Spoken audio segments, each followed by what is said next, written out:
சங்கீதம் 145 அதிகாரம் அதோடைய 14 வசனத்தை வாசிப்போம். கர்த்தர் விழுகிற யாவரையும் தாங்கி மடங்கடிக்கப்பட்ட யாவரையும் தூக்கி விடுகிறார் என்று சொல்லப்பட்டிருக்கிறது. ஒருவேளை நீங்கள் பாவத்திலே விழுந்து போயிருக்கலாம், அல்லது குடிப்பழக்கத்திலேயும் சரி, இல்லை மற்ற காரியங்களிலும் சரி, இல்லை கண்களின் இச்சையிலும் சரி, ஜீவனத்தின் பெருமையிலும் சரி, மாம்சத்தின் இச்சையிலும் சரி, நீங்கள் விழுந்து போயிருக்கலாம், தொல்லுண்டு போயிருக்கலாம். உங்களை அறியாமல் நீங்கள் தவறு செய்திருக்கலாம்.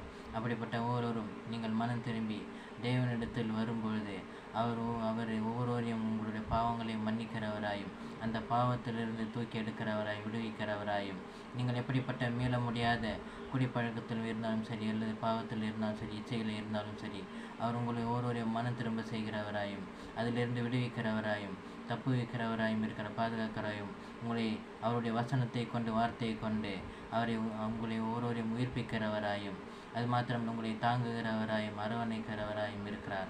ஆகவே நீங்கள் ஒவ்வொரு தேவனிடத்தில் வரும்போது உங்களுடைய பாவங்கள் மன்னிக்கப்படுகிறதாக இருக்கிறது.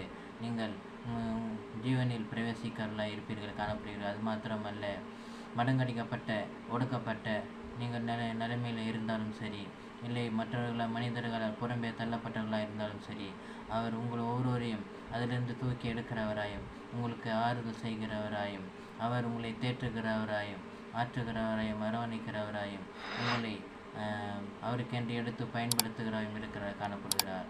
ஆமென். கர்த்தர் ஒரு ஆசீர்வதிப்பார்.